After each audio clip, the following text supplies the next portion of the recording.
Noong unang panahon, may batang pilyo at matigas ang ulo na nagngangalang Kiko. Palagi siyang gumagawa ng kalokohan sa kanilang baryo, kaya't kilala siya ng lahat bilang pasimuno ng gulo. Hindi siya marunong sumunod sa utos ng matatanda at laging may sariling gustong gawin. Ayoko nang inuutusan, gusto ko na maglaro. Mas masaya kapag ako'y naglalaro. Palaging napapagalitan si Kiko ng kanyang ina dahil sa kalikutan at katigasan ng ulo. Madalas siyang napapalo at pinagsasabihan ng mahabang sermon tungkol sa pagbabago. Ngunit tila hindi ito natututo at patuloy pa ring gumagawa ng kalokohan araw-araw. Ang kanyang ina ay lubhang napapagod at nag-aalala sa kinabukasan ng kanyang anak. Kiko, sumunod ka naman at magpakabait ka. Hindi ka ba napapapod sa kakasaway ko? Bawat araw ikaw lang ang dahilan ng aking sakit ng ulo. Kailan ka ba matututo na mag-isip ng maayos? Kung hindi ka magbabago, hindi ka makakahanap ng magandang kinabukasan. Tandaan mo yan. Walang gustong makipagkaibigan kay Kiko dahil hindi siya marunong gumalang. Lagi siyang nag-iisa sa kanilang bakuran. Nalulungkot siya dahil wala siyang kalaro. Bakit kaya ayaw nila sa akin? Wala na tuloy akong kalaro kahit isa. Naglalaro silang lahat. Hindi nila ako inaalok maglaro. Lagi akong iniiwasan. Siguro dahil naiinggit sila sa akin, kaya hindi na nila ako gusto. Hayop na lang ang nilalaro ni Kiko. Aso, pusa at mga ibon ang madalas niyang nilalapitan. Akala niya ay magiging masaya siya sa piling ng mga ito. Naniniwala siya na ang mga hayop ay hindi siya iiwasan tulad ng mga bata sa kanilang barangay. Halika, pusa, aso at ibon, laro tayo. Kayo na lang ang kaibigan ko. Sana ay manatili kayo sa akin at hindi niyo ako iiwanan. Ngunit lumalayo na rin ang mga hayop sa kanya. Natutunan nilang umiwas dahil sa pagiging magaspang ni Kiko. Kahit anong pilit niya, hindi na siya nilalapitan ng mga ito. Lalo tuloy siyang nalungkot at naramdaman niyang nag-iisa siya. Ayaw niyo rin ba sa akin? Kahit kayo, iiwasan niyo na rin ba ako? Wala na talaga akong makakalaro. Abala ang ina sa pagwawalis ng bakuran tuwing umaga, nakatuon sa paglilinis ng kanilang paligid. Hindi niya napapansin na si Kiko ay palaging gumagawa ng kalokohan sa tabi niya. Palaging may iniisip na bagong laro si Kiko upang makaaliw sa sarili niya, minsan ay nagdudulot pa ng abala. Naging araw-araw na nakagawian ito, habang nagtatrabaho ang kanyang ina, ang imahinasyon ni Kiko ay nagdadala sa kanya sa mga bagong pakikipagsapalaran. Kiko, huwag kang magulo. Marami pa akong ginagawa dito. Kung gusto mong maglaro, dun ka na lang sa malayo at huwag kang manggulo rito. At tandaan mo, huwag kang manakit ng mga hayop, ha? Nilapitan ni Kiko ang punso at sinipa ito ng malakas na para bang sinusubok niya ang kanyang tapang. Alam niyang mahigpit na pinagbabawal ng matatanda ang paggalaw o pagsira sa mga punso, ngunit hindi siya natakot. Sa halip, naramdaman pa niyang lalong lumakas ang kanyang loob dahil walang ibang tao sa paligid. Wala namang masama dito eh. Bakit man nila pinapalaki ang isyu tungkol sa punso? Tignan ko nga kung ano mangyayari kapag sinipa ko ito. Galit na galit ang ina at agad siyang lumapit sa punso upang tingnan ang ginawang pagsipa ni Kiko sa punso. Takot na takot siya na baka magalit ang mga nilalang na naninirahan sa punso at magdulot ng kapahamakan sa kanilang pamilya. Lumuhod sa harap ng nasira na punso upang humingi ng tawad sa duwende. Paulit-ulit siyang nagdasal, taimtim na umaasa na mapapatawad si Kiko sa kanyang nagawang kasalanan. Patawad po, hindi na po mauulit. Pasensya na po sa anak ko. Pinangaralan si Kiko ng ina tungkol sa gahlit ng duwende. Ipinaliwanag niya na dapat igalang ang lahat ng nilalang. Ngunit hindi pa rin ito pinansin ni Kiko. Masamah magalit ang mga duwende, anak. Baka mapahamak ka kapag hindi ka nag-ingat. Wala naman po nangyari, Ina. Hindi naman po totoo ang mga duwende. Baka nag-aalala ka lang po masyado. Hindi po ako naniniwala sa mga kwento nila. Pero hindi natuto si Kiko. Mas gusto pa rin niyang gawin ang gusto niya kahit paulit-ulit siyang pinagsasabihan ng ina. Hindi niya iniisip ang payo ng ina at patuloy niyang binabaliwala ang mga babala. Sa kabila ng lahat, nanatili siyang matigas ang ulo at walang pakialam sa maaaring mangyari. Nakakita si Kiko ng bayawak sa bakuran habang naglalaro. Ang kanyang mga mata ay kumislap ng kasiyahan at interes. Agad niya itong sinundan ng palihim nang hindi alam ng sinuman.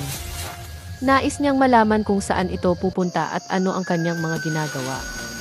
Ang laki ng bayawak na yon! Susundan ko siya! Saan kaya siya magpupunta? Baka may espesyal na lugar siya. Dapat ako maging maingat at hindi makita. Tahimik na sumunod si Kiko sa bayawak, hindi niya tinigilan ang pagsunod dito kahit saan ito magpunta. Sumunod siya sa bayawak sa mga tago at masukal na lugar, ngunit patuloy pa rin niyang sinundan ang bayawak. Hanggang sa makarating ang bayawak sa isang lungga sa ilalim ng malalaking bato. Nakita niyang may mga itlog sa loob ng lungga. Naiintindihan ni Kiko na ang bayawak ay naghahanap ng ligtas na lugar para sa kanyang mga anak. May mga itlog pala dito. Ang bayawak ay naghahanap ng lugar para sa kanyang mga anak. Ito ay isang espesyal na lungga. Binilang ni Kiko ang mga itlog ng bayawak. Napansin niyang napakarami nito, higit pa sa kanyang inaasahan. Inisip niyang may magandang laro siyang magagawa dito at nagsimulang mag-isip ng mga paraan upang laruin ang mga itlog. Ang dami palang itlog dito. Pwede ko paglaruan ng mga itlog. Ito ay magiging pinakamasayang laro ko. Tinirador ni Kiko ang mga itlog ng bayawak nang walang pag-aalinlangan isa-isa. Tumatawa siyang pinanood ang pagkabasag ng bawat itlog na tinatamaan niya. Hindi niya inisip na may buhay sa loob ng bawat itlog na naghihintay na lumabas. Ito ay parang laro ng target practice, perpekto. Nakikita ko kung paano sila tumatama sa itlog at nababasag na itlog. Biglang sumulpot ang duwende sa harap ni Kiko na parang lumitaw mula sa ulap ng usok. Nagulat si Kiko at napaatras, hawak pa rin ang kanyang tirador. Hindi niya inasahan na may makakakita o makakapigil sa kanyang ginagawa. Napansin niyang galit at seryoso ang mukha ng duwende, kaya lalo siyang kinabahan. Oy batang salbahe, anong ginagawa mo dyan? Hindi mo ba alam na bawal basagin o galawin ang mga itlog na yan? May buhay sa loob ang mga yan at tungkulin mong igalang ang kalikasan. Galit na galit ang duwende sa ginawa ni Kiko. Napansin niyang winasak ang mga itlog ng bayawak at napuno siya ng matinding pagkadismaya. Lumapit siya kay Kiko habang kumukulo ang kanyang damdamin at mahigpit ang kanyang titig. Tinignan niya si Kiko ng masama, parang nanlilisik ang mga mata at ramdam ni Kiko ang bigat ng gahlit ng duwende. May buhay sa loob ng mga itlog na yan. Hindi mo ba alam na kasalanan ang ginawa mo? Paano mo nagawang sirain ang isang bagay na mahalaga sa iba? Natakot si Kiko sa gahlit ng duwende. Nagsimulang manginig ang kanyang tuhod at halos hindi siya makagalaw sa kinatatayuan niya. Ramdam niya ang bigat ng kanyang pagkakamali at nagsimulang kabahan sa maaaring mangyari.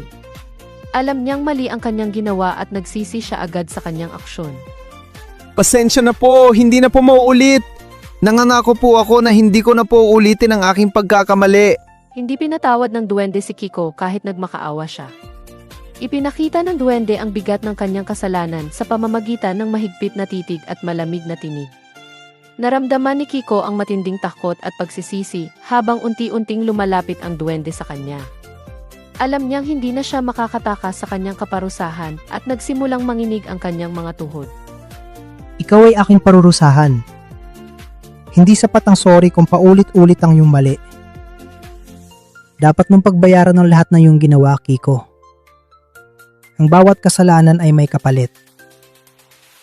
Ngayon, matututo ka ng leksyon na hinding-hindi mo malilimutan. Sinumpa ng duwende si Kiko na magiging kalahi ng bayawak bilang parusa sa kanyang nagawang kasalanan. Mahigpit nitong sinabi na bago magtakip silim, may kakaibang mangyayari kay Kiko na magpapabago sa kanyang buhay. Nang marinig ito, nanlaki ang mga mata ni Kiko at nagsimulang manginig ang kanyang katawan sa matinding takot. Bago magtakip silim, hahalik ka sa lupa at butiki ang tatawag sa'yo.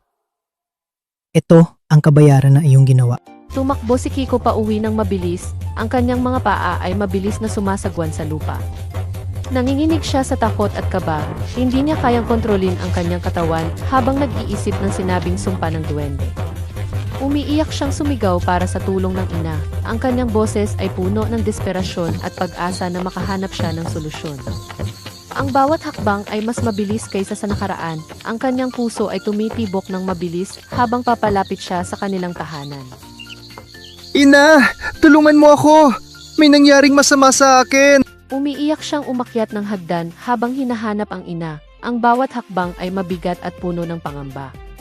Hindi niya alam ang gagawin at parang gumuho ang kanyang mundo sa takot at pagkalito. Gusto niyang takasan ang sumpa, ngunit nararamdaman niyang wala siyang ligtas na mapupuntahan. Ang kanyang puso ay punong-puno ng pagsisisi at pag-asa na matulungan siya ng kanyang ina.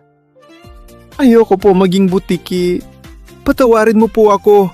Hindi na po ako uulit. Tulungan mo po ako. Natatakot po ako, Nay. Nakita ng ina ang pagbabago kay Kiko. Kitang-kita niya kung paano unti-unting nag-iiba ng anyo ang kanyang anak sa harap mismo ng kanyang mga mata.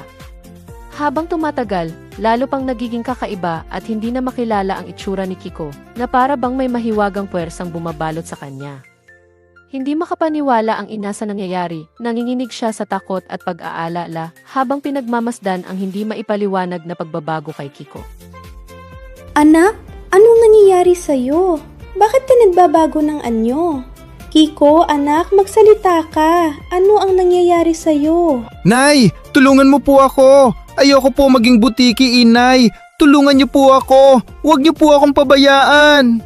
Unti-unting naging butiki si Kiko sa harap ng ina. Habang nagbabago ang kanyang anyo, naramdaman niya ang matinding takot at kawalan ng pag-asa. Nagsisigaw siya ng tulong ngunit wala nang nagawa ang ina na nanlulumo sa kanyang harapan.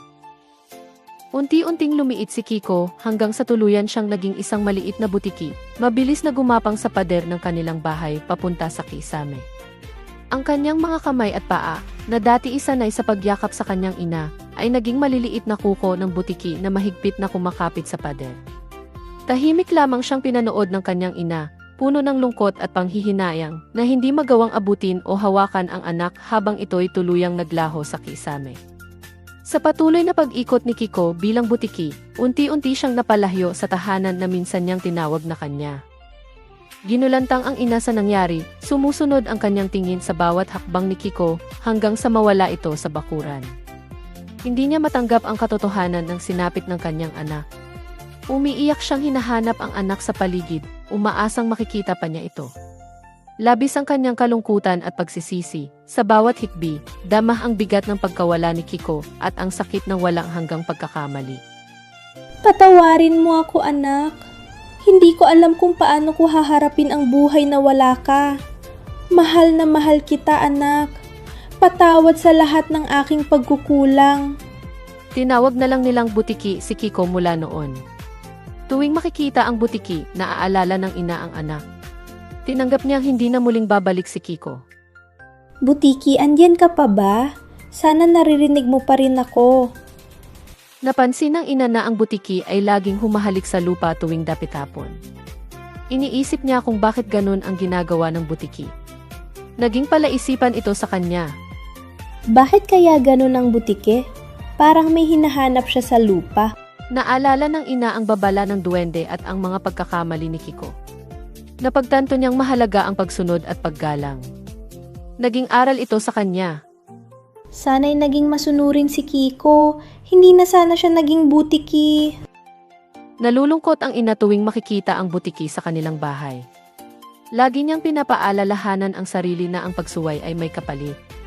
Naging tahimik at mapagmuni-muni siya. Ang pagsuway ay may kabayaran. Lagi ko na itong tatandaan. Kaya mga bata, matuturo respeto at sumunod sa magulang at matatanda.